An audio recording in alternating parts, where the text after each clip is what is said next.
fundamental. De manhã, nós tivemos o ambiente ontem, com a palestra do Milton Teixeira, e agora nós vamos ter a palestra, o ambiente hoje, a palestra do João Carlos Melo. Sou eu. Eu defini você de manhã. O que está dormindo aí? Estou perto do quê? A caixa é disso. de você. É a caixa, eu acho. Ó. É a caixa do sol. Isso. Eu digo como eu defini ele pela manhã, ele vai ficar chateado, não? Sim. Defini você como mestre mistura, porque o Milton era mistura de historiador e guia turístico. E você era mistura de mestre reiki com popstar.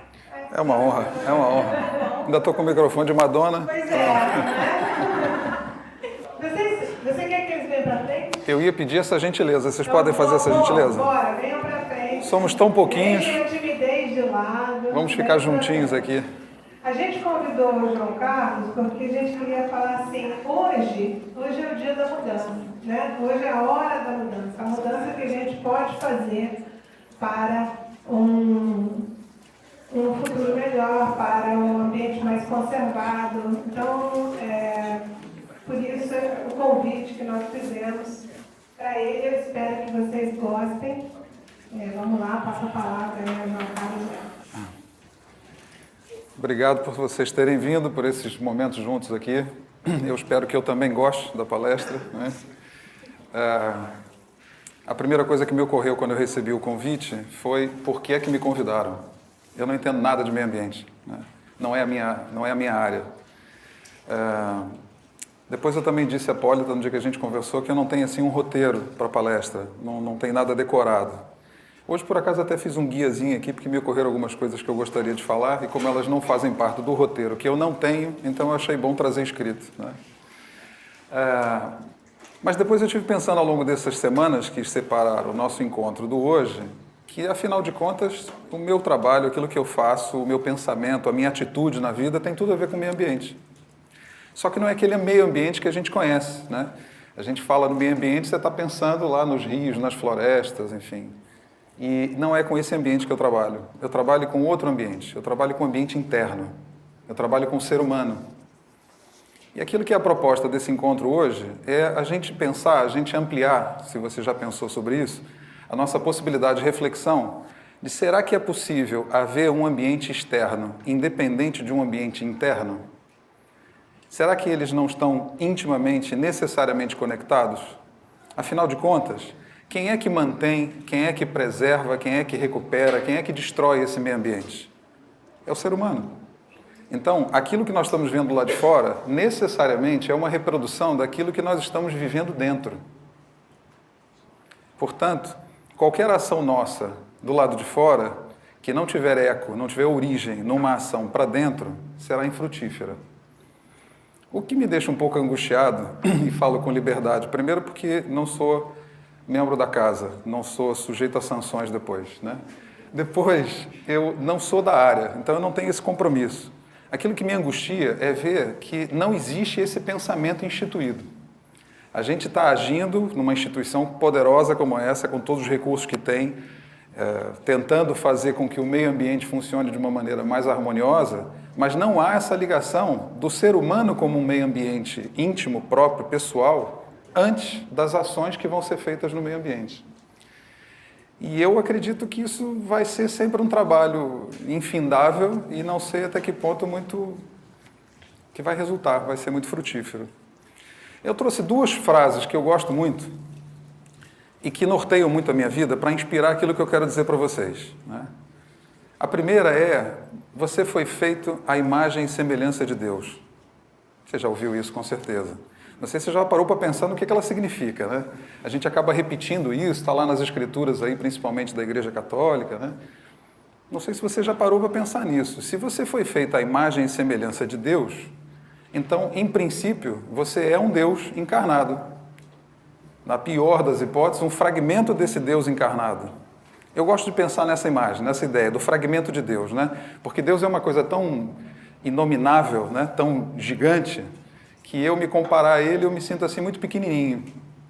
Ao mesmo tempo, quando a gente pensa que se eu sou feito à imagem e semelhança de Deus e você também, Então, eu sou um fragmento de Deus que espelha esse Deus, e você também. Então, na verdade, Deus, essa palavra Deus, talvez seja melhor compreendida se a gente entendê-la como de-eus. Eu, e talvez todos os eu juntos é que façam Deus.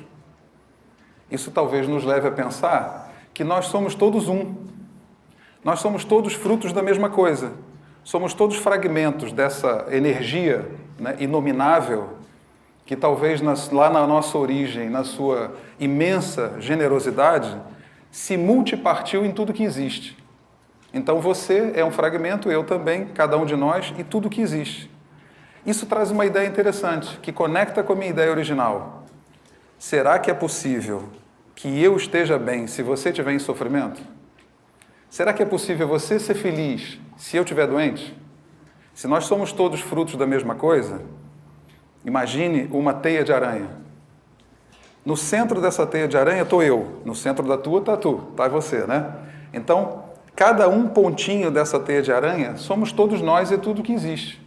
Se você pegar lá no mais longínquo ponto dessa teia de aranha e mexer, toda a teia mexe, não mexe? Se você aqui mexer bem pertinho do centro, mexe mais aquilo que está perto de você, perto daquilo que você está mexendo. Mas toda ela vai mexer. Todos nós estamos conectados nessa rede. Hoje, o evento da internet com as suas evoluções, a evolução das comunicações, da tecnologia das comunicações, nos traz essa ideia de rede. Mas não é só lá na internet que nós estamos conectados, não é só no Facebook que a gente está conectado. Nós estamos conectados nesse plano sutil, nesse plano da energia que nos une como origem, tendo como origem esse tal de Eus, que se multipartiu em nós. Portanto, todo mundo está ligado na tua rede. Tudo o que existe está ligado na tua rede. Mais perto, influencia e é mais influenciado por você. Mais distante, talvez seja tão distante que você não perceba essa influência, né?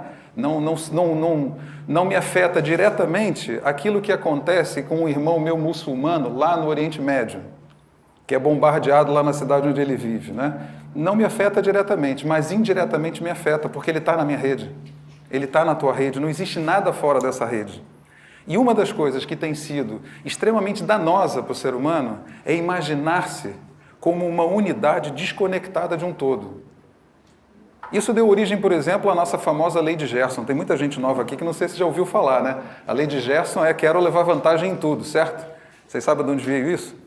Gerson, que foi um jogador de futebol famoso no Brasil, na década de 70, que é tricampeão mundial e tal, esse sujeito foi contratado por uma marca de cigarros para fazer uma propaganda. E o slogan dessa propaganda era: gosto de levar vantagem em tudo, certo? Essa ideia virou a chamada Lei de Gerson. E todo mundo passou a... Todo mundo, claro que não. Muita gente começou a pensar baseado na Lei de Gerson. Eu quero levar vantagem. Se você está sendo prejudicado, é problema teu. Te vira, eu quero o meu. E assim a gente vê, principalmente na coisa pública, né? Em largos anos de desmoralização da coisa pública, que não é exclusividade do Brasil, não se engane, né? Isso acontece em muita parte, em quase todas as partes do mundo. A gente viu essa coisa. Eu quero o meu, e você que se dane. Isso é uma ignorância. Pensa bem no que eu acabei de dizer. Se nós estamos todos na mesma rede, se você se der mal, eu também me dou mal. Se você estiver doente, de alguma maneira isso também me afeta. Se você estiver infeliz, isso também me afeta. Aí eu queria trazer uma outra imagem para você que também está baseada numa outra frase que a gente costuma ouvir nos meios mais religiosos. E essa frase diz: assim na terra como no céu. Talvez você já tenha dito essa frase 1 milhão de vezes durante a tua vida, rezando o Pai Nosso. Aliás, a gente reza assim um bocado como gado, né? E não para pensar no que você está dizendo, né? A oração do Pai Nosso, que é tida como a máxima que Jesus nos concedeu, né? Ela é uma possibilidade infinita de reflexões, não só sobre a origem do ser humano, como sobre a sua relação consigo próprio, sobre a sua relação com o outro e sobre a sua relação com o divino. O Pai Nosso é uma coisa fantástica, se você lê ele, não como aquela oração que você foi acostumado a declamar, né? Mas se você lê aquilo como um texto sagrado, um texto que te convida a uma reflexão profunda.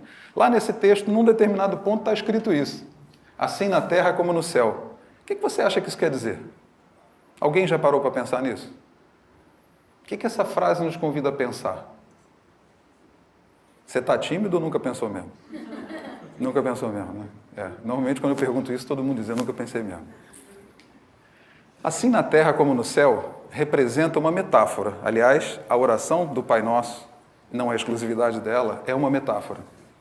Ela diz, assim na terra como no céu, ela diz, estará no plano material, que é a terra, assim como estará no céu, que é o plano divino que habita em você.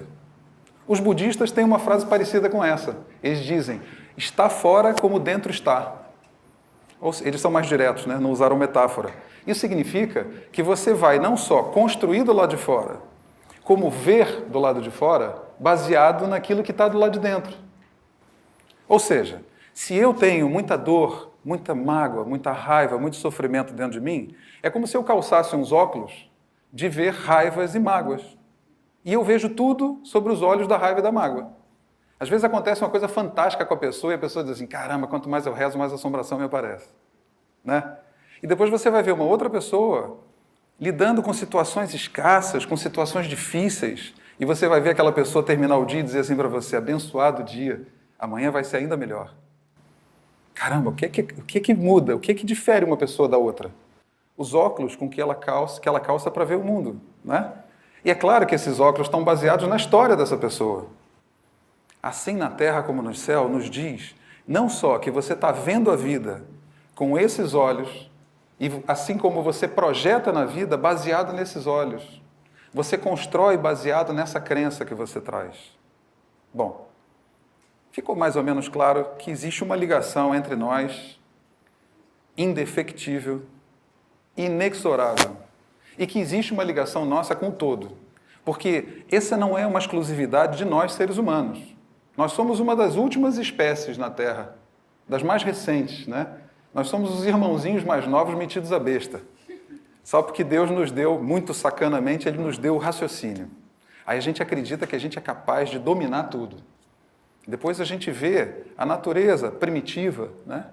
Ou mesmo as tribos, as culturas, as sociedades primitivas, dando lições para nós de como viver de uma forma harmoniosa. Nós, os tão evoluídos, versus eles, os tão primitivos. Primitivos? Nós somos primitivos. Essa ligação que fica assim, mais ou menos clara para você, nos leva a pensar numa coisa. Se é fato que nós somos oriundos dessa massa de energia, se é fato que nós somos parcelas dessa massa de energia, se nós somos pequenos eus desse Deus, pequenas entidades divinas encarnadas, se nós estamos intimamente ligados nessa teia, se nós, assim na terra como no céu, produzimos no meio aquilo que vivemos dentro, caramba, o que nós estamos fazendo no meio? O que nós estamos fazendo com a natureza? O que nós estamos fazendo com o meio ambiente? Nós estamos fazendo com o meio ambiente aquilo que a gente vem fazendo com a gente. A gente está vendo no meio ambiente ser reproduzida a nossa realidade interna. Isso é assustador. Sabe por que é assustador? Porque você pode imaginar assim, tem muita água. Se você vai ver as estatísticas, não é bem assim. Tem muita água, mas não é bem água potável, né? Depois você diz assim, imagina, oxigênio. Tem oxigênio pra caramba, eu respiro aqui com uma facilidade. Não é bem assim. Tem muitos lugares do mundo hoje onde você já não respira com muita facilidade. Muito menos bebe água. Isso significa que a gente está destruindo os meios de sobrevivência. Você não se dá conta disso quando você olha, sei lá, para o sujeito que joga lixo no rio, ou envenena a água, uma grande indústria. Você se choca, mas você não pensa, isso está destruindo a minha vida. Eu também imagino que o sujeito lá da madeireira, lá na Amazônia, né, quando ele devasta 50, 100, 500 campos de futebol só para fazer dinheiro, eu acho que ele não está pensando que ele está destruindo a vida dele, ele está querendo dinheiro. Eu também acho que ele está muito menos pensando, né, como muitas tribos indígenas pensam, que antes de tomar uma decisão, eles se reúnem, os chefes da tribo se reúnem e avaliam as consequências daquela decisão pelas próximas 7 gerações daquela cultura. Eu acho que o cara da madeireira não está nem aí, não está pensando isso. Ele está pensando, eu quero o meu e para os meus, e entrou naquela estupidez do você que se dane. Como se existisse essa possibilidade de se você que se dane. A gente vai todo mundo para o mesmo lugar. Então a gente está destruindo os meios de sobrevivência, mas por que a gente está fazendo isso? Por que o ser humano chegou nesse lugar? Quero fazer um paralelo, quero deixar para você uma imagem aqui para você não se perder dela, tá? Porque senão eu acho que aquilo que eu vou falando vai ficando muito pesado. Caramba, a gente está destruindo tudo. Meu Deus, quem sou eu que estou fazendo essa porcaria toda com o planeta? Outra coisa é, mas quem sou eu para tentar mudar alguma coisa, né? Como é que eu posso mudar isso? Isso é gigantesco, quem sou eu para mudar isso? A gente chega lá. Mas esse pensamento que eu quero deixar aqui no lado para você, sabe o que é?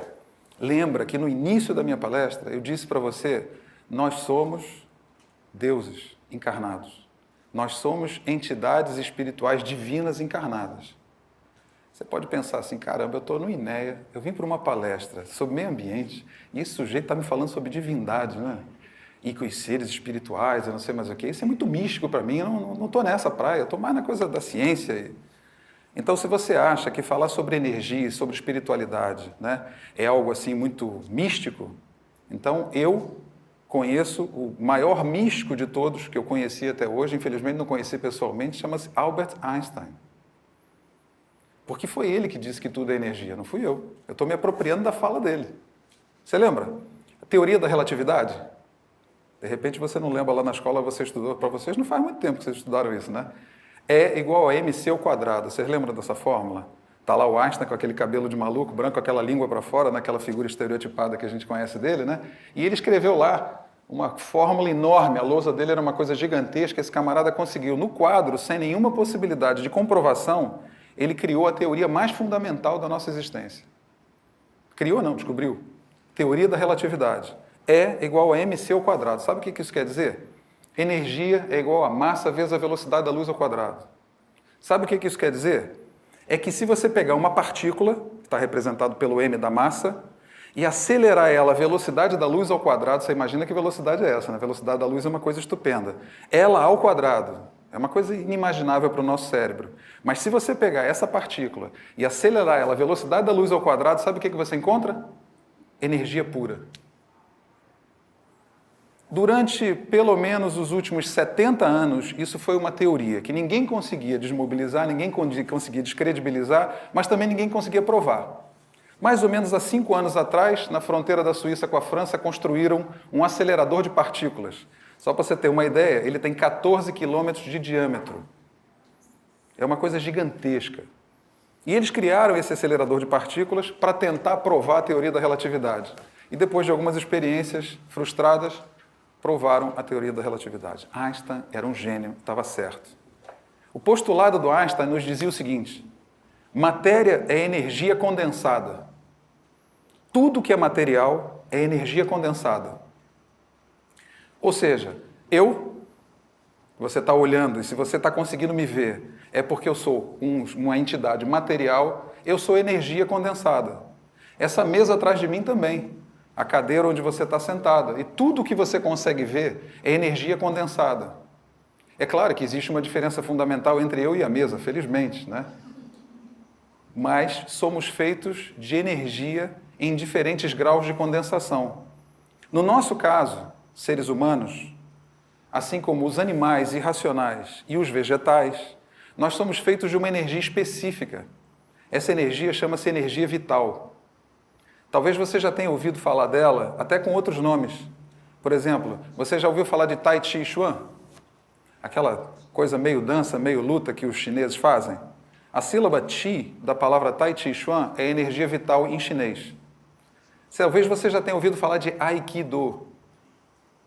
Ou talvez você já tenha ouvido falar de Reiki, que a gente conhece vulgarmente como Reiki. Essa sílaba Ki, para os japoneses, é energia vital.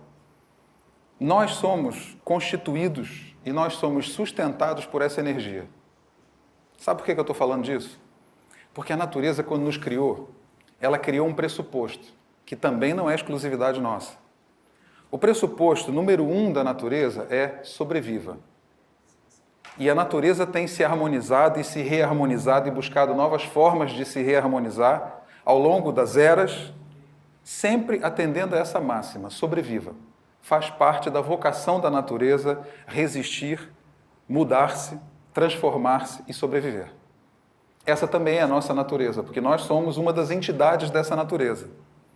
A segunda máxima dessa natureza é viver em harmonia, viver em equilíbrio, viver em plenitude. A natureza não é escassa, a natureza é abundante. Se você pensar nisso, você vai fazer uma ligação rápida com a nossa existência. Se é equilíbrio, se é harmonia, se é abundância, não pode ser doença. Só pode ser saúde. Certo? Só pode ser saúde. Então nós fomos criados, olha que coisa incrível, para vivermos em estado de saúde. Agora vem uma pergunta danada. Quem está saudável aqui na plateia? Não fica tímido, não. Se considera saudável, levanta o dedo. Quem? Ei, quantos? Que bom. Isso significa que você não toma nenhum tipo de medicamento nunca. Já queimei um. Você. Não, se você está em equilíbrio, em harmonia, em saúde plena, né? Claro que eu estou falando aqui de uma situação ideal, estou te provocando, tá? Depois eu vou quebrar isso um bocadinho. Você não toma nenhum tipo de medicamento nunca, certo? Quem está saudável? Hã? Não, agora, atualmente, você consegue lidar com a tua saúde em pleno equilíbrio e não toma nenhum medicamento. Esse nunca pode ser 6 meses? Ok, vou quebrar teu galho, pode. Nos últimos 6 meses. Isso significa que amanhã, por exemplo, se você ficar doente, você vai recorrer a um comprimido, certo? Mas a Troveran é medicamento. Opa! Buscofei para cólica, medicamento. Deixa pra lá, ok. Beleza. Vamos imaginar uma coisa, 6 pessoas levantaram as mãos aqui, tá? Seria uma proporção razoável diante do pequeno número de pessoas que nós temos aqui, mas ainda assim nós teríamos 2/3 da sala não tendo levantado o dedo. Depois dessa minha colocação, né? Você toma algum tipo de medicamento? Toma. Aquele tal 6 meses não dá, Troveran mês passado. Não tem mais ninguém. Isso é assustador. Lembra o que eu disse? Nós fomos criados pela natureza para viver em equilíbrio, em harmonia, em plenitude, em abundância. E isso representa, no nosso estar aqui, saúde.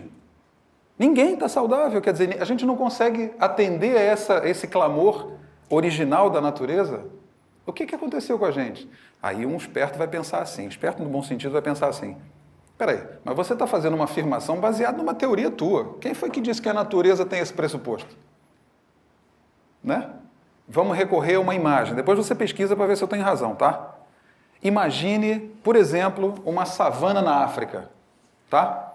Lá nessa savana da África mora um bichão grandão, chamado leão. O leão é um animal topo de cadeia, certo?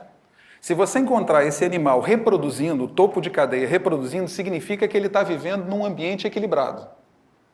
Tá? Aquele habitat está equilibrado. Imagine essa savana lá no centro, lá na África setentrional, onde o ser humano não botou a mão. Eles vivem mesmo de forma selvagem.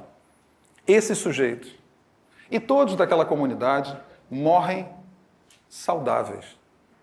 Morrem porque a vida acabou. Morrem porque o reloginho biológico chegou ao fim. E nós temos um relógio biológico. Todos os seres animais racionais, irracionais e vegetais têm um relógio biológico. Então vai chegar um momento que a gente morre nessa vida física, mas a gente morre saudável. O nosso ciclo biológico é composto de 6 etapas: nascer, crescer, amadurecer, reproduzir, envelhecer e morrer. Não tem a etapa adoecer. Adoecer não é parte natural, integrante do nosso desenvolvimento, é um recurso da natureza. Recurso para quê? É um alarme, é a sirene de alarme. Quando você adoece, é como se você tivesse um painel cheio de lâmpadas vermelhas com uma sirene no fundo, que uma lâmpada daquela começa a tocar. Pé, pé, pé, pé, pé, pé. O que nós devíamos fazer? Opa, eu tenho que reavaliar o sistema. Tem alguma coisa no sistema que não está bem. O que será? E vamos investigar a fundo o que nós estamos fazendo comprometendo aquele processo original, aquela demanda original que era a gente viver em equilíbrio. Eu talvez esteja trabalhando horas demais. Talvez eu esteja fazendo uma coisa que eu não gosto. Talvez eu esteja me alimentando mal. Talvez eu esteja respirando mal. Talvez eu esteja descansando pouco. Talvez eu esteja vivendo um relacionamento nesse momento que só me traz infelicidade. Está aqui alarmando por algum motivo. Ah, mas a gente inventou uma coisa muito mais simples, gente. Chama a Neuza. Acabou. Toma uma Neusaldina. Já viu essa propaganda na televisão? Chama a Neuza. Isso é um crime contra a saúde pública, tá? Isso é um crime contra a saúde pública. Porque o teu sistema deu um alarme dizendo para você que alguma coisa não está bem. E se ela não está bem, ela não está bem lá na lâmpada, porque tomar o Atroveran ou tomar a Neuza é ir lá e desatarrachar a lâmpada. Ó, pronto, o alarme não está tocando mais, está tudo bem. Não está tudo bem, você desligou o alarme. O que vai acontecer com esse sistema que está funcionando mal, agora com o alarme desligado? Você vai esmerilhando a máquina. Você vai acendendo outras luzes e vai tomando outras Neusas e vai desligando outras lâmpadas. Não é assim? Sabe o que está acontecendo? A gente está tão desconectado de nós próprios que, primeiro, a gente esqueceu que a natureza tem essa demanda de equilíbrio, de harmonia, de lá no fim da linha, saúde. A gente esqueceu que a gente pode viver uma vida saudável e que a gente deve morrer de forma saudável. Porque acredite numa coisa, você vai morrer como você viver. Se você vive doente, você vai morrer doente. Se você vive inconsciente, você vai morrer em inconsciência. Se você vive em sofrimento, você vai morrer em sofrimento.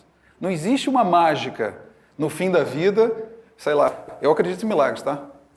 Mas, tirando os milagres, que são fantásticos, mas é assim, uma exceção, né?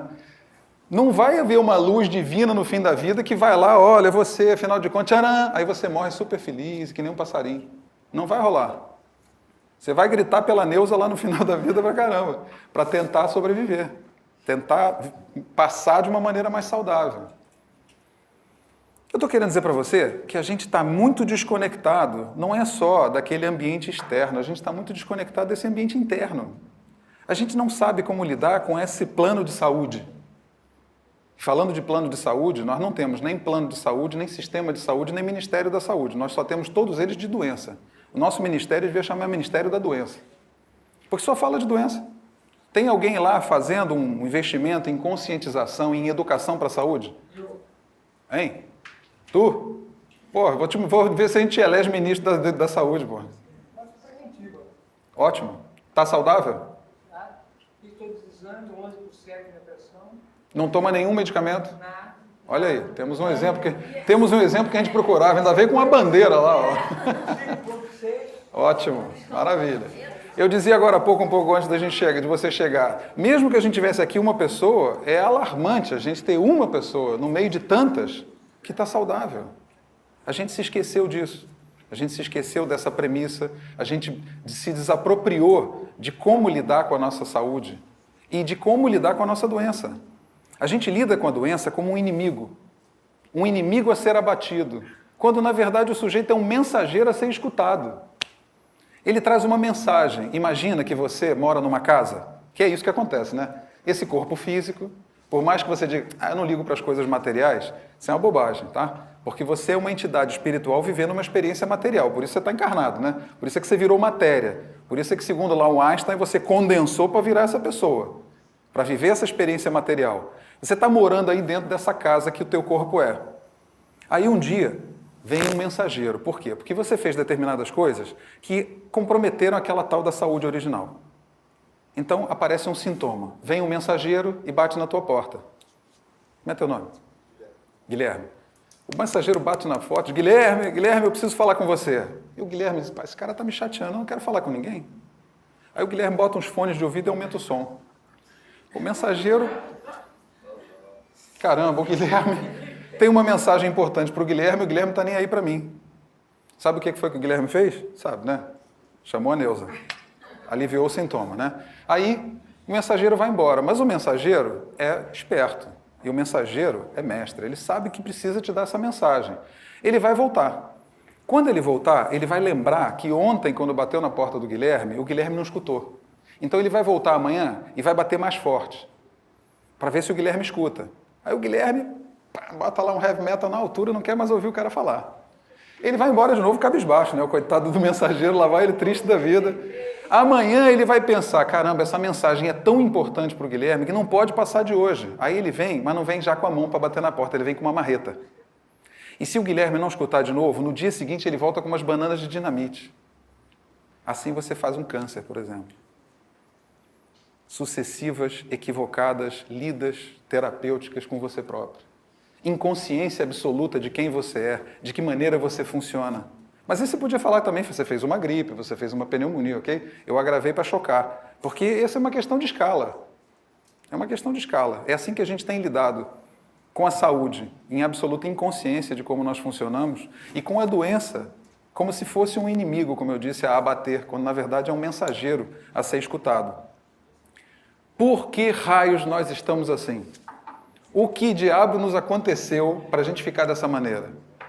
Eu acho que se eu for falar assim, mais detalhadamente sobre isso, a gente passa o dia batendo um papo super agradável e quanto mais vocês intervirem, melhor fica mais interessante, né? Porque essa é uma história longa. Porque a gente vem há muitos e muitos anos, séculos, eras, a gente vem caminhando nessa direção. Nós temos um evento muito importante que eu considero assim como um divisor de águas. Talvez um outro teórico considerasse outros, tá? Eu quero considerar esse para você. Esse evento é a Inquisição. Talvez seja assim o mais moderno, né? A gente vem aí dos impérios otomanos, romanos, babilônicos, não sei o quê, a gente vem fazendo um monte de besteira, né? Até aqueles teóricos mais religiosos que dizem que Deus meteu o machado lá em cima exatamente para a gente aprender que não era por aquele caminho. Estamos criando outro, né?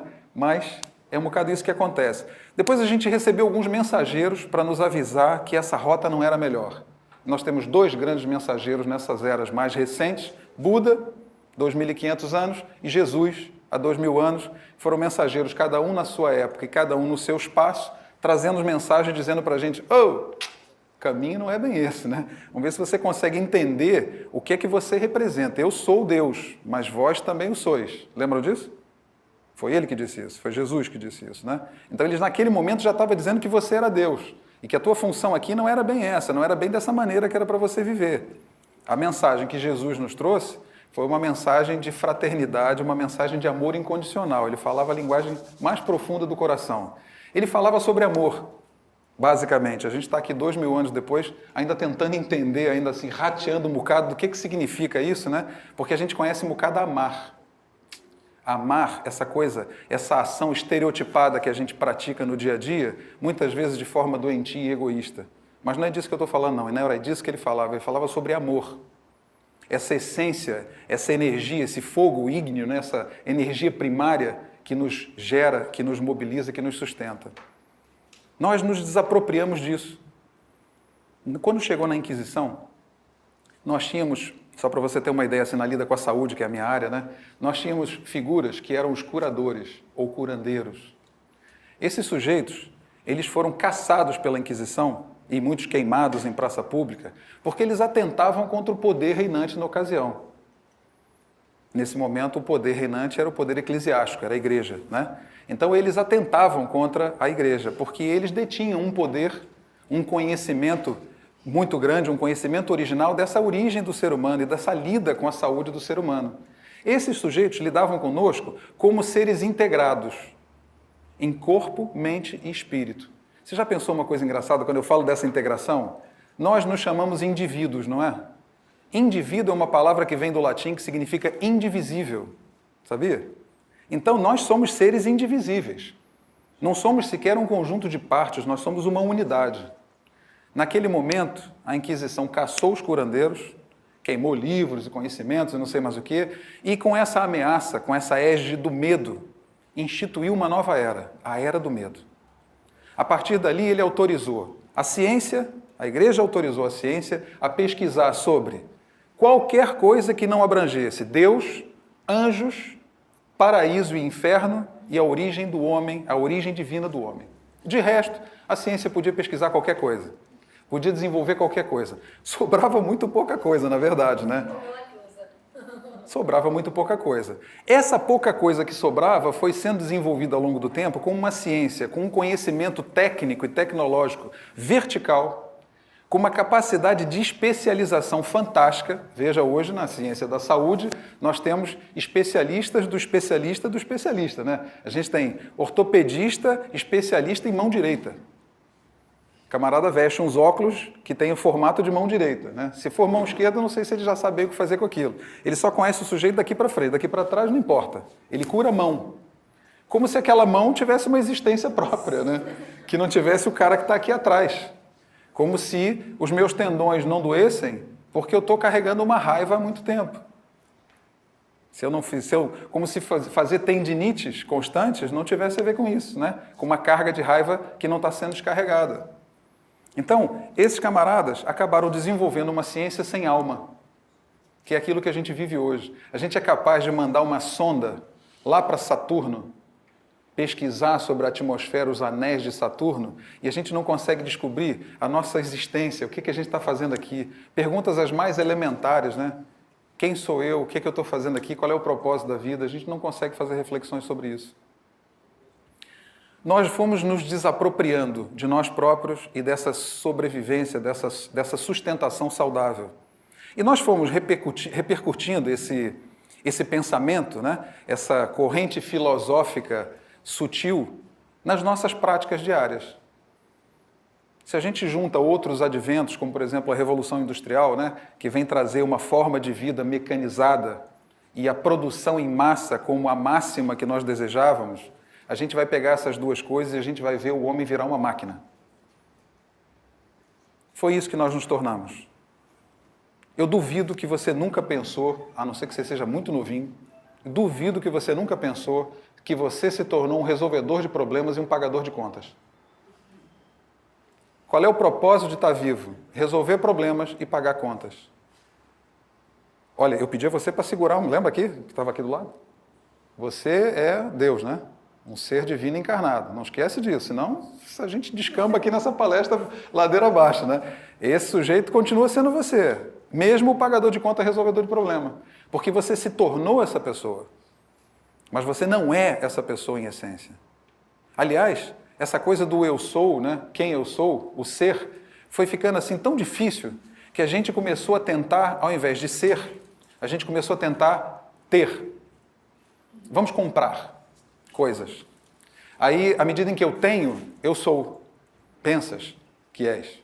Pareces que és, mas não és, né? Mas você se sente. Eu tenho um carro do ano, eu tenho uma casa espetacular, eu tenho uma lancha, eu tenho grana no bolso, eu tenho vários cartões de crédito, quando eu abro assim, são vários cartões de crédito que me dá status.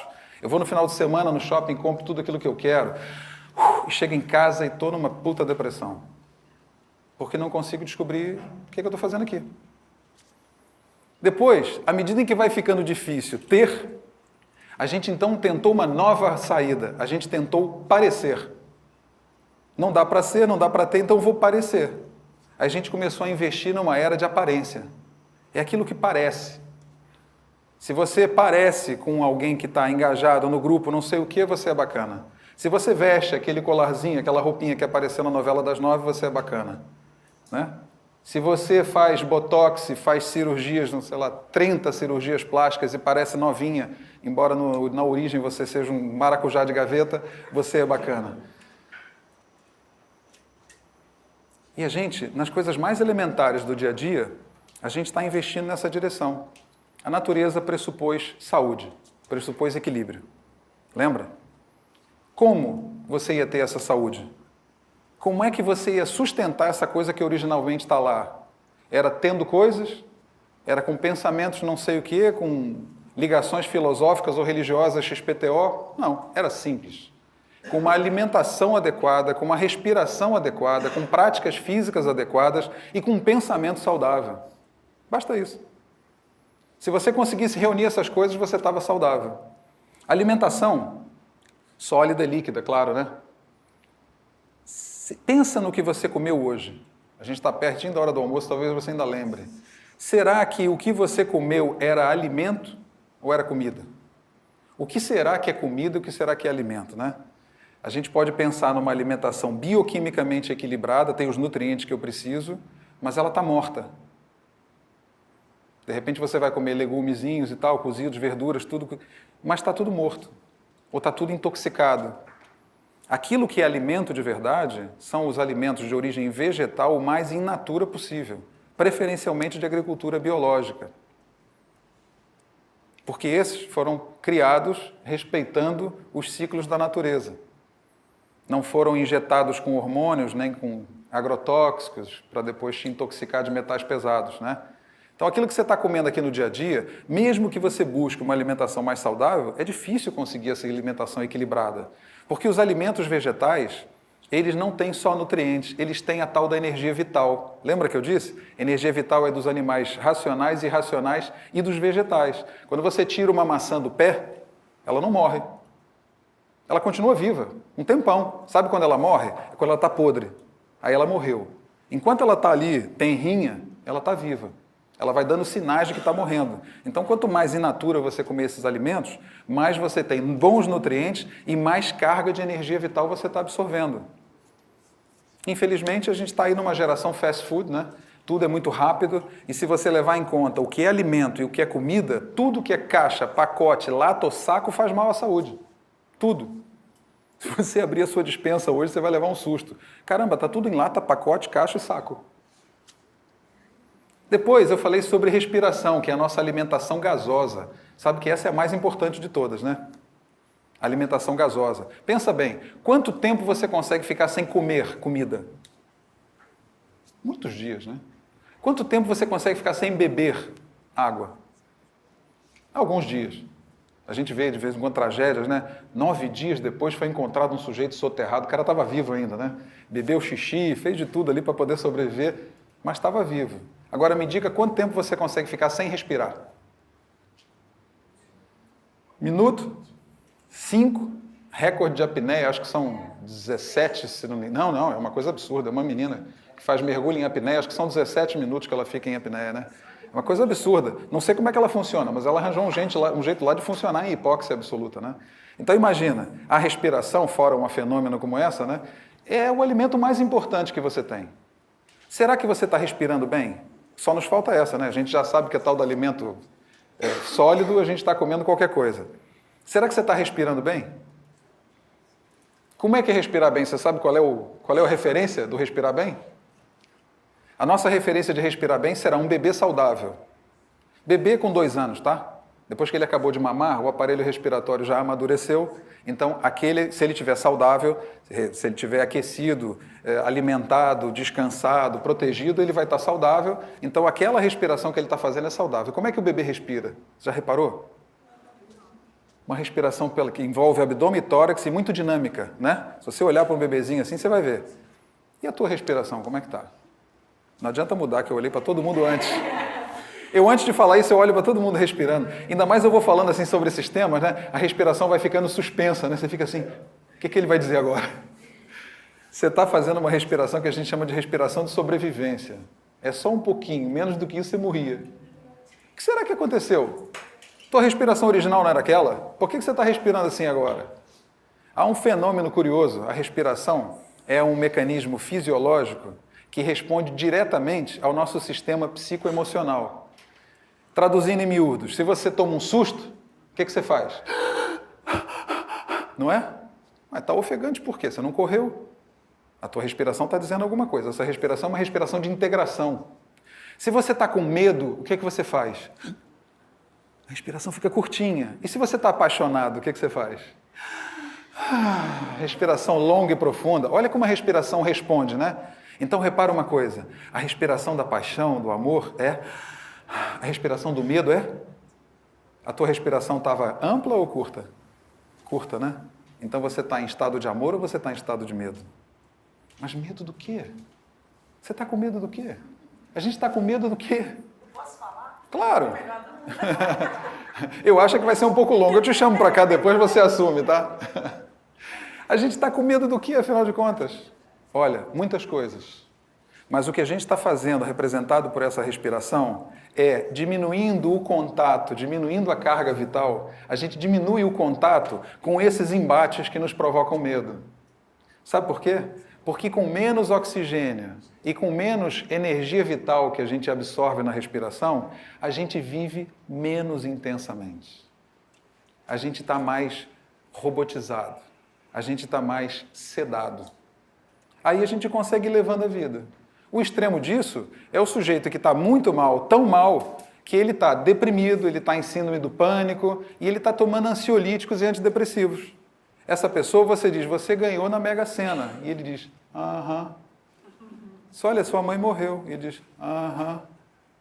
Porque ele está completamente sedado. Estou exagerando, né? Mas ele está completamente sedado. É uma maneira de diminuir, sabe, essa senoide emocional e deixar o sujeito... E é muito importante, tá? Tem situações que não tem jeito mesmo, não. Tem que medicar. Eu brinco aqui com a história da Neuza, né? Que eu acho muito séria. Mas tem situações que não tem jeito, tem que medicar mesmo. O que eu acho é que a gente vive uma loucura de medicamentos, né? É a segunda indústria mais poderosa do planeta hoje, é a indústria de medicamentos. É uma loucura isso. A gente tem um lobby. A gente já conseguiu fazer com que não haja propaganda de cigarro, mas a gente não conseguiu fazer com que não haja propaganda de medicamento. E todo medicamento, todo, sem exceção, devia só poder ser prescrito com receita médica. Ah, desculpa, uma aspirina? Uma aspirina, eu tenho um caso próximo, conheci, acompanhei uma pessoa, assim, dor de cabeça constante. 1, 2, 5, 8, 10, 12, 16 aspirinas por dia. Diz, mas não está prescrito lá que você não pode tomar? Disse, ninguém diz que eu não posso, eu quero tomar para acabar com a minha dor de cabeça. Tinha um tumor cerebral, quando descobriu, era inoperável. Se a aspirina fosse proibida, exceto com receita médica, ele não tinha passado por isso. Porque o médico antes tinha dito para ele, vai fazer um exame, vamos ver o que está acontecendo com essa dor de cabeça. Mesmo que a ótica dessa medicina seja assim um pouquinho mais limitada, né, era ela que a gente tinha que recorrer para isso. Então, eu não sou contra medicamentos, tá? Mas a gente vai sedando tudo. O sujeito está triste e o médico dá antidepressivo. A gente ceda a tristeza. A tristeza é um sentimento normal. A gente tem que poder lidar com a tristeza. Resultado disso tudo. Um ser humano que está distante da sua origem, desconhecedor da sua divindade, atentando contra a sua sobrevivência. E não foi isso que eu disse que a gente estava fazendo com a natureza no começo da palestra? É isso que você está fazendo com a tua natureza. E por isso, a gente também está fazendo com o mesmo desleixo, com o mesmo desinteresse, com a mesma, acima de tudo, inconsciência, com a natureza exterior a nós. Será possível a gente mudar o rumo dessa história externa sem a gente mudar o rumo dessa história interna? Eu não acredito. Eu não acredito. Eu não acho que a gente precise, felizmente, né, estar pronto e curado para poder agir. Eu acho que essas coisas acontecem concomitantemente, acontecem em simultâneo. Eu vou me tratando, eu vou me enxergando de uma maneira mais inteligente, inteligente lato sensu, né, no mais alto sentido, e eu vou então lidando com esse ambiente que afinal me sustenta da mesma maneira. Fora isso, eu acho que não tem jeito a não ser a gente chegar num alarme geral da natureza externa a nós, como tem sido da natureza interna a nós. Essa é a reflexão que eu queria deixar para você. Eu quero abrir um espaço para perguntas, questões. Nosso amigo levantou um dedo ali, pediu para segurar um pouquinho. Tenho uma dúvida, porque já é comprovado que quanto mais você respira, como os esportistas, você oxida, as suas células envelhecem. Não é? Como é que fica? Você falou que a criança respira mais rápido, ou seja, mais aeróbico, e o correto é você já nem respirar mesmo. Quanto menos você se exercitar, quanto menos você respirar, quanto mais tranquilo você viver, menos as suas células vão envelhecer. É uma reflexão interessante, mas eu pensaria que se isso fosse um fato, a natureza tinha se equivocado. Né? Mas o fato é que os esportistas, as células deles são mais velhas. Um cara que corre a vida inteira, que chega com 60 anos, sempre correndo, maratona, sei lá o que for, ou correndo, fazendo qualquer grande esporte aeróbico. Sim. O cara é mais envelhecido que a pessoa que viveu, comeu bem, que fez... Era isso que eu queria dizer. Eu não sei, o que eu não sei é se a natureza pressupôs que nós íamos ser assim desportistas ao extremo. Entende? Se ela nos fez para ficar correndo dias sem fim, destruindo as nossas articulações, por exemplo, né? E oxidando as nossas células dessa maneira. Eu acho que a gente vai para o outro lado, né? Quando a gente pensa morreu de ataque de coração. Pois é. Então, eu penso... Você quer ver uma coisa que eu acho legal a gente pensar? Nessa escala de vitalidade, que você me perguntou, me fez lembrar disso. Imaginando uma escala de vitalidade, né? Numa extremidade dessa escala, a gente tem um bebê saudável. E na outra escala na outra extremidade dessa escala de vitalidade, a gente tem um cadáver. Vamos ver algumas referências desses dois sujeitos, ok? Por exemplo, em relação à respiração, né? Do lado de cá tu tem uma respiração intensa, do lado de lá não tem mais respiração. Isso é o óbvio. Mas vamos levar para outras. Temperatura corporal. Um bebê é quentinho. Se ele estiver saudável, ele é quentinho. E o cadáver é gelado. Vamos pensar, por exemplo, em relação à flexibilidade. Um bebê é super flexível. Tu pega a perninha dele, bota nas costas, ele nem liga, né? E um cadáver é completamente duro. Em relação ao brilho da pele, dos olhos e do cabelo, dos pelos, um bebê é super brilhante, um cadáver é fosco. Olha algumas referências de vitalidade para te ajudar a perceber onde você está. Coloque-se nessa escala agora. Você está mais perto do bebê ou você está mais perto do cadáver? Sua temperatura corporal, o brilho da tua pele e dos teus olhos, né? E a gente podia falar sobre outro, que eu coloquei aqui só como flexibilidade. A gente pode falar também sobre movimento, né? A vida é movimento. Olha a criança como é movimento, é cheia de movimento. E na idade mais avançada a gente vai perdendo movimentos, né? Onde você está nessa escala? Aí você podia pensar assim, bem, eu com 60 anos só posso estar mais perto do cadáver, enquanto um garoto de 20 só pode estar mais perto do bebê. Engano seu. Não tem a ver com data de fabricação, tem a ver com estado de conservação. É isso que tem a ver. Você vai ver um sujeito com 60 anos mais vital do que um garoto de 20. A maneira como ele se conserva, as práticas que ele traz na vida é que vão definir essa qualidade. Os excessos, eu acho que vão te levar para fora da linha de equilíbrio também. Quem mais quer fazer uma pergunta ou partilhar alguma coisa? Partilhe, não fica com vergonha não. Olha o microfone aí para você, ó. O Brasil está sob peso, né? Está sobre? Peso. A população brasileira... Obesidade? Obesidade. O caminho está... Inclusive, acabando de vir dar uma palestra agora, lá no Jardim Botânico. A situação é delicadíssima. O pessoal parou de andar. Nós temos que andar por dia 10 mil passos. E a questão da alimentação, como você falou, da orgânica, resgatar, né? Esse babuzado de final de semana, churrasquinho, encheu cachorro quente, bababá, gastrite e babau, meu irmão. Olha, eu uma vez estava dando uma entrevista, alguns anos atrás, foi aqui pertinho, na Rádio Nacional, da ocasião, ela tinha uma sede aqui. Me chamaram aqui para dar uma entrevista e eu estava falando sobre muitas coisas, na verdade não estava falando nada sobre alimentação, eu sou um bocado metido, vim aqui no lugar do meio ambiente falar sobre isso que eu não entendo nada. Naquele dia eu estava falando sobre alimentação que eu também entendo muito pouco, mas sou metido e comecei a falar. E o programa tinha perguntas no ar. De repente ligou um sujeito e assim para me provocar ele diz assim, você está falando aí essa coisa de come isso, come aquilo, não come isso, não come aquilo outro. Eu quero te dizer uma coisa, eu tomo caipirinha todo sábado, encho a cara de caipirinha, como feijoada com pé de porco, orelha de porco. O que você acha disso? Eu fiz um silêncio e devolvi a pergunta. Como é que você está se sentindo? Isso aí, eu estou ótimo. Eu disse, então continua fazendo. Se você está bem, continua fazendo. Eu, se comer a ponta de uma orelha de porco, eu vou parar no CTI. Sou vegetariano há quase 30 anos, né? Imagina, se eu comer um bicho morto, eu vou cair duro.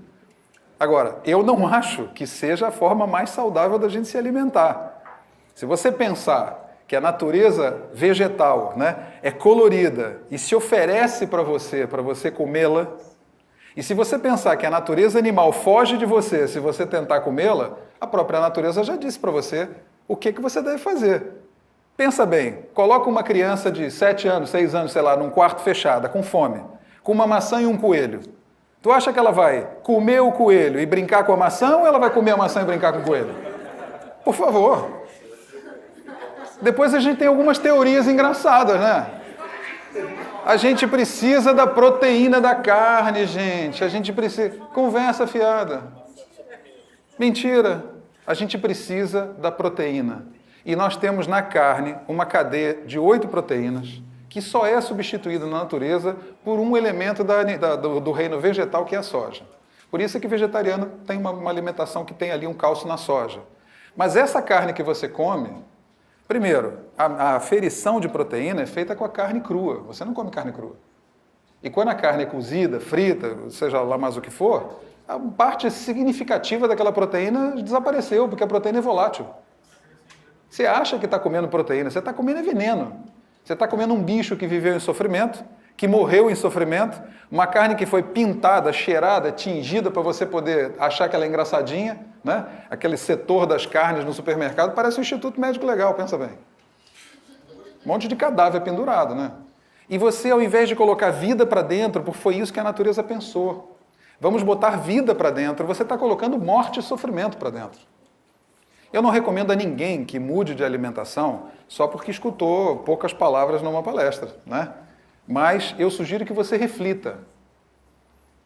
Você tem mais proteína nas verduras verde escuras, muito mais do que você tem na carne. Você não precisa da carne para nada, a não ser para acelerar a toxicidade do teu organismo e morrer mais rápido e mais em sofrimento, né? Fala. Boa tarde.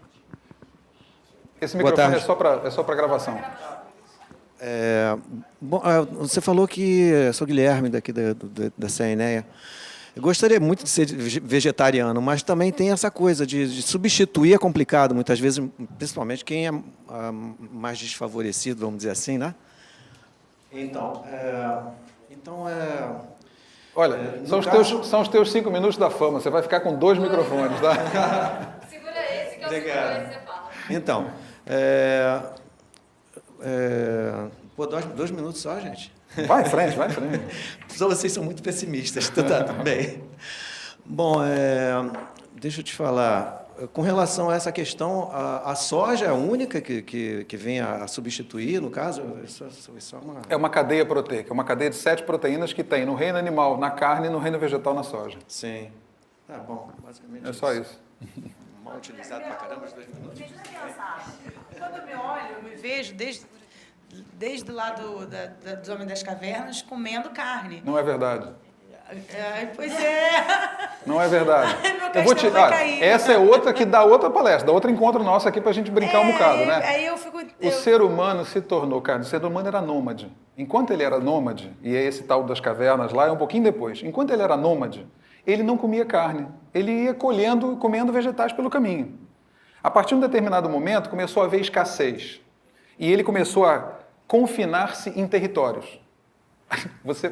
Olha o que eu vou te dizer. Você pensa que eu estou falando sobre o consumo da carne, mas olha o que eu vou te dizer. No momento em que ele começou a determinar territórios, ele começou a determinar propriedade.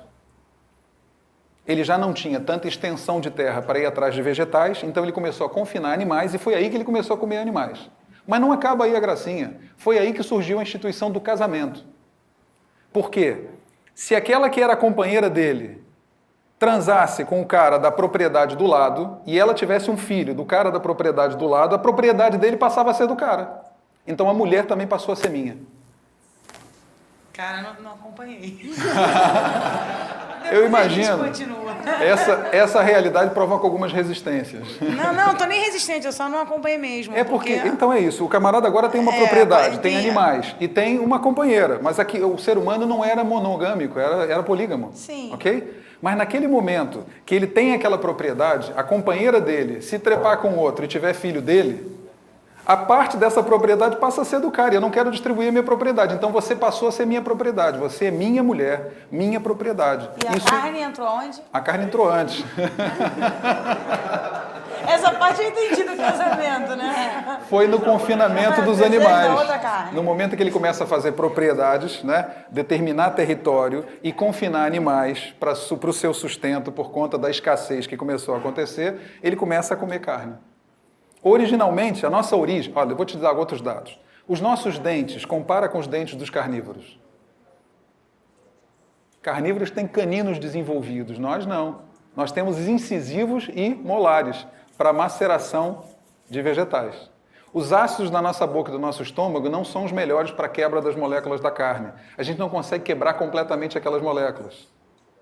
O comprimento dos intestinos dos carnívoros é muito menor do que o nosso. Por quê? Porque a carne apodrece muito rápido. Então ela tem que ser eliminada rápido. Nosso intestino é enorme. Aquilo fica apodrecendo aqui dentro. Por quê? Para a digestão dos cereais, a gente precisa de uma área maior de absorção. Sujeitos em necrópsia são encontrados até 8 quilos de muco intestinal agarrado nas paredes dos intestinos. Alimentação equivocada. Você está carregando... Desculpa, não é você necessariamente. está se carregando montes de porcaria, de venenos dentro do organismo. Depois tem uma outra, eu vou provocar mais um pouquinho, né? Tem uma outra que é a do leite. Não, a gente tem que tomar leite. Não tem que tomar leite por causa do cálcio? Todo mundo diz isso? Uma mulher tem que tomar um copo de leite por dia. Então a natureza é mesmo estúpida. Nosso amigo ali tem razão, a natureza é mesmo estúpida. Sabe por quê? Nós somos os únicos mamíferos da natureza que continuam mamando depois de desmamado. Ainda por cima a gente continua mamando o leite da vaca, que é mãe de um sujeito que já nasce com 40 quilos. Aquele alimento não é para nós. E tem mais uma coisa. Aquilo que você compra no mercado, nem de longe é leite. Outro dia nós descobrimos que é formol, ou não sei mais o que, né? Tem nada a ver. Você precisa de carga de cálcio, claro que você precisa de carga de cálcio. Mas essa invenção de que o leite é o alimento mais apropriado para essa carga de cálcio é interesse econômico. Como é que mamífero continua tomando leite? Qual é o outro mamífero que toma leite na natureza? Depois de desmamado? Nenhum. Ah, não, mas nós somos mamíferos especiais. A gente precisa de leite. Não precisa. Você precisa de cálcio. E não adianta ficar tomando cálcio e não pegar sol. Não vai sintetizar vitamina D, não vai sintetizar o cálcio nos ossos, vai ter osteoporose do mesmo jeito. Tem que pegar sol. Sem protetor solar. Até as 10 horas da manhã. Ok? Senão vai ter osteoporose do mesmo jeito.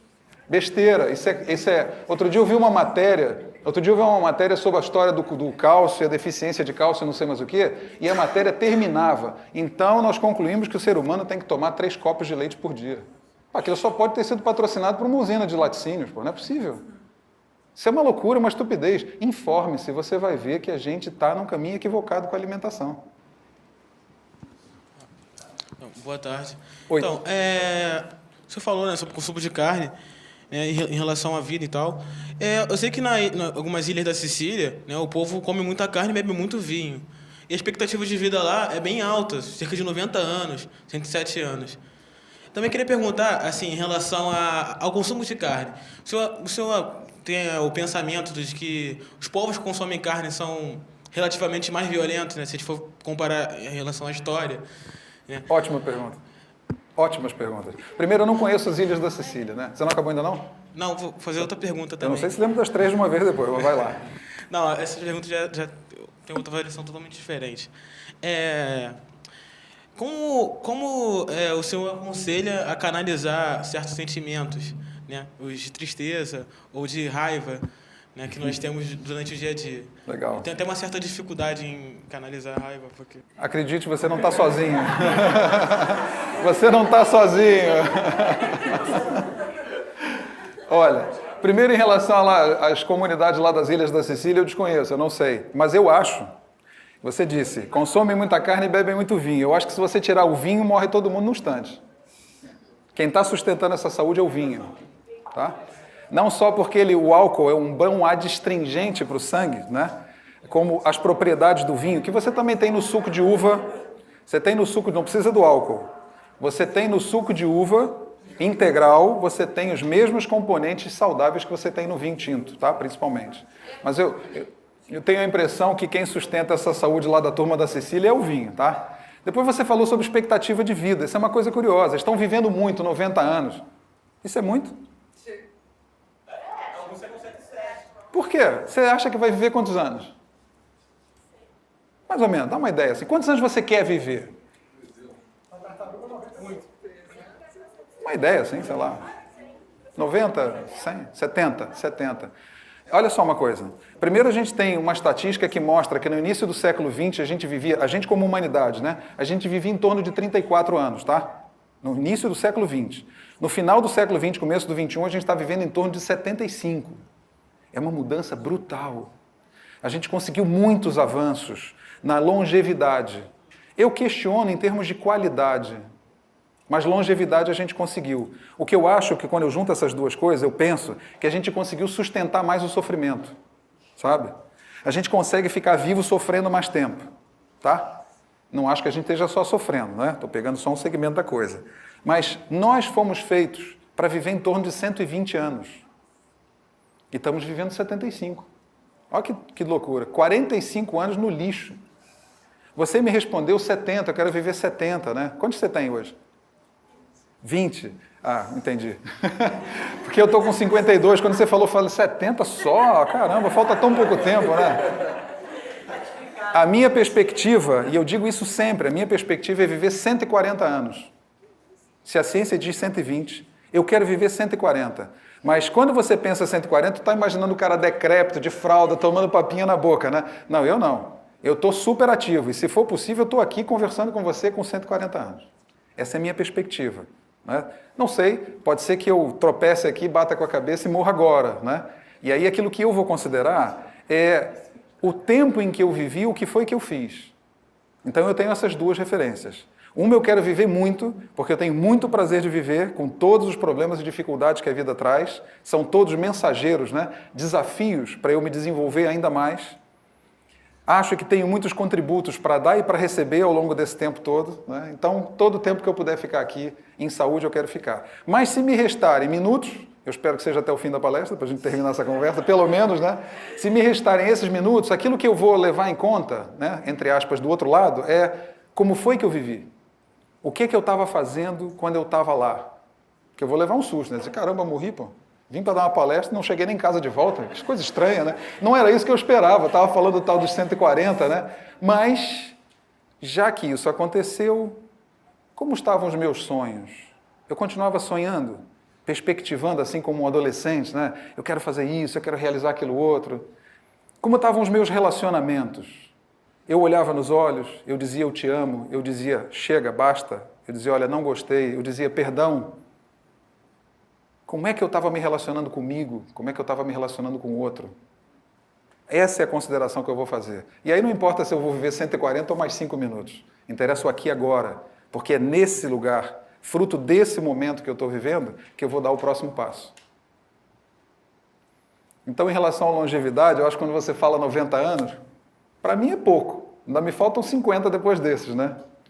Depois, em relação à gestão emocional, eu tenho dito muitas vezes que eu acho que nós devíamos ter na pré-escola o início de uma cadeira nova chamada educação emocional. Nós não somos educados a lidar com as nossas emoções.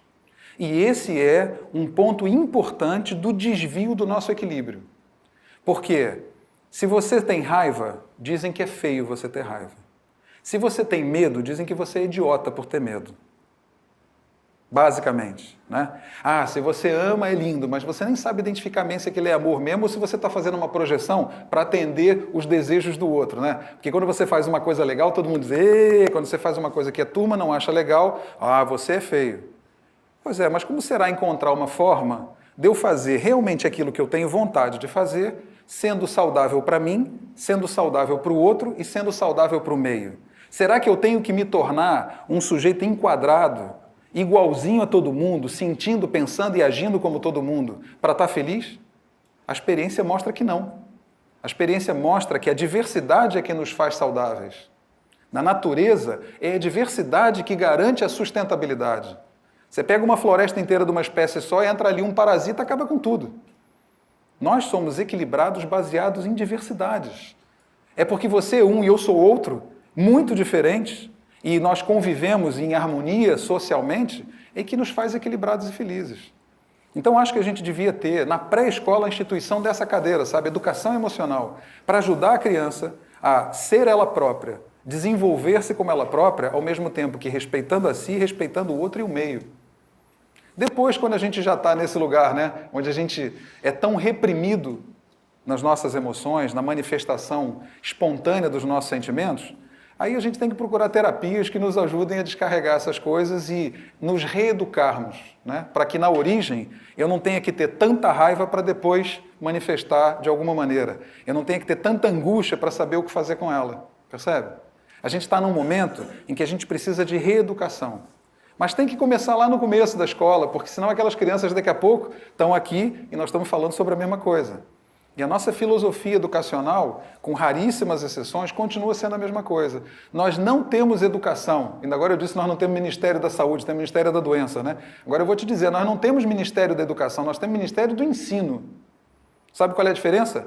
Ensinar é enfiar conteúdo da cabeça para dentro do sujeito. Educação, educar, vem do latim educare. É trazer de dentro para fora. Olha que coisa linda, né? Se a escola fosse assim, ajudar o sujeito a se manifestar de dentro para fora. Não é isso que a gente vê, não é isso que a gente vive. E as sociedades mais repressoras são aquelas que dão origem aos sujeitos mais neuróticos. De vez em quando, um se levanta com uma metralhadora no meio de um cinema, numa escola, e mata não sei quantos. Surgiu outra vez ali tá tudo. Só o pessoal que tirava da nossa idade, que presenciou a ditadura já sabe que nós somos consequência desse método de lá. É legal você... Antes disso, não era um assunto do nosso, tá bem melhor. É legal você falar isso, que outro dia eu estava ouvindo um pai falando para um filho assim: ah, no meu tempo era tudo muito melhor. Cara, você nem imagina, a gente vivia muito melhor, a gente era muito mais saudável, a gente tinha muito mais liberdade, a gente fazia programas muito mais legais, a gente andava na rua sem preocupação, a gente sentava na calçada para bater papo, e o filho está escutando, é um filho adolescente daquele bem irreverente, né, como convém, e o filho escuta e no final diz assim: mas quem criou esse mundo foram vocês, não fomos nós. Como é que era assim tão bom? Acho que cada época tem a sua questão, né? E hoje nós vivemos um outro tipo de repressão, né? Hoje a gente não está reprimido por uma ditadura militar, mas a gente está reprimido pela instituição de comportamento. Tem que ser esse comportamento, todo mundo quer ter aquele comportamento. Se não tiver um iPhone 4S ou 5G ou 12 não sei o que, não vale. Boa tarde. Tudo bem? Puxar o assunto um pouco para a parte mais da ecologia. Obrigado. Para te ajudar. Você falou que o ser humano não tem muita ligação assim, com as suas atitudes em relação ao meio ambiente. Já que fazer uma analogia, você está falando de alimentação, eu vou falar uma coisa que acho que tem tudo a ver, que o homem do campo, né, se alimenta melhor, pegando o gancho do que você disse, né, e tem um respeito maior com a natureza, né? E quando nós, seres mais urbanos, né, temos essa falta de respeito com a natureza, haja visto tudo que a gente faz, né, e nos alimentamos pior, como você disse, em relação às caixas, latas, os embutidos e etc. Assim, será que não teriam que ter um êxodo ao contrário, né? Um êxodo urbano, pelo menos de conhecimento, né? Que nós devêssemos mais perceber tanto a parte de alimentação, que está sendo bastante falado, quanto a parte da natureza, esse respeito. A gente, às vezes, olhar um pouco mais para o interior de nós e do interior do meio ambiente em si. Eu acho uma ótima ideia. Eu acho assustador quando a gente vê que a população brasileira, nesse momento, tem 85% urbana. É assustador isso. Não é porque é urbano ou é rural. É exatamente o que você está dizendo. Primeiro, as oportunidades estão na cidade, não estão no campo, o que já denota, né, uma gravidade. É muito significativo. A vida do campo não sustenta, enquanto a vida da cidade não se sustenta, né? Então, eu concordo completamente com você. O sujeito não mudar quando é lua cheia é muito estranho. Porque lá na nossa origem, a gente muda quando é lua cheia. A gente sabe que é lua cheia. Aqui, as pessoas não se dão conta, né? As pessoas não se dão conta, mas você pode observar. Se nunca observou, observe a partir de hoje. O trânsito em dia de lua cheia fica muito mais maluco do que nos outros. As pessoas estão afetadas, estão assim mais lunáticas, né? Elas estão afetadas pelaquela atração da lua. As mulheres lá no interior, né, principalmente aquelas culturas mais de aldeia, elas sabem que vão parir em 9 luas. É simplesmente assim. Aqui, a gente já nem lembra o que é isso. Vai parir quando o médico disser que marcou a cesárea. Esse é outro tema que eu adoro. A maneira como a gente nasce. Mas eu acho que a gente não tem tempo. Como é que está o nosso tempo? Nosso tempo está... Está no tempo?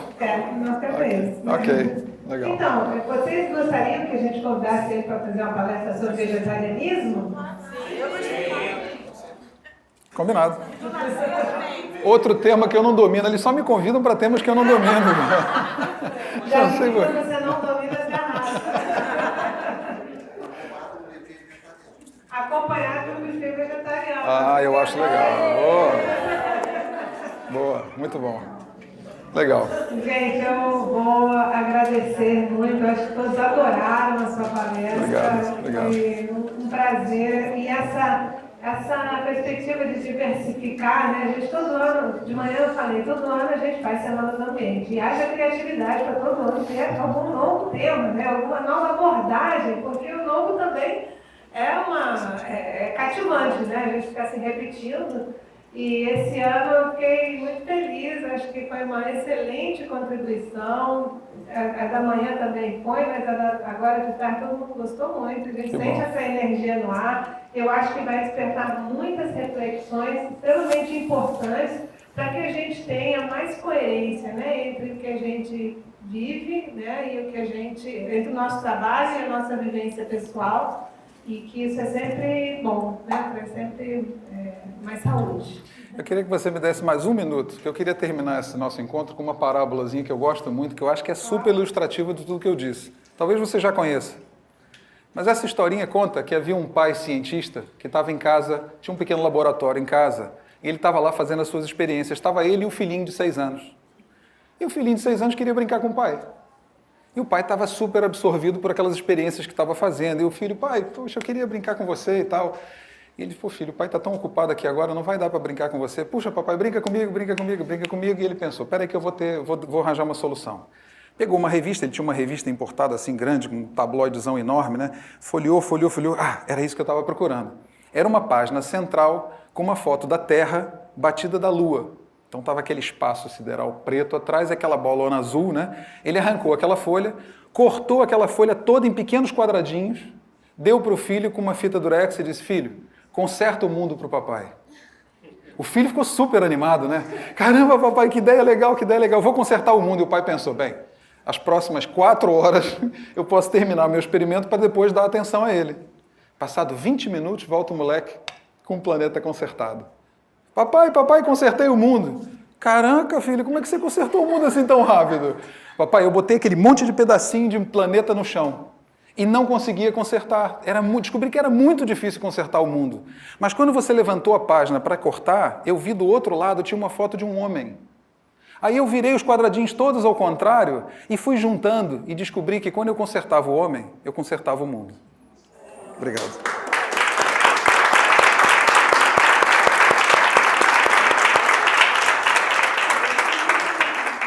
Eu deixei aqui a logomarca da instituição que eu criei e que represento até hoje aqui no Grajaú, é a Associação Reiki Sem Fronteiras. Eu sou mestre em Reiki, né, e psicoterapeuta em bioenergética. A gente tem uma casa grande ali no Grajaú. Fizemos agora 10 anos, na sexta-feira passada. Já atendemos aí alguns milhares de sessões de ambulatórios sociais. Se um dia quiserem conhecer, passar por lá, vai ser um prazer receber vocês. Tá? Obrigada. Obrigado também, Paulo. Obrigado pelo convite, adorei.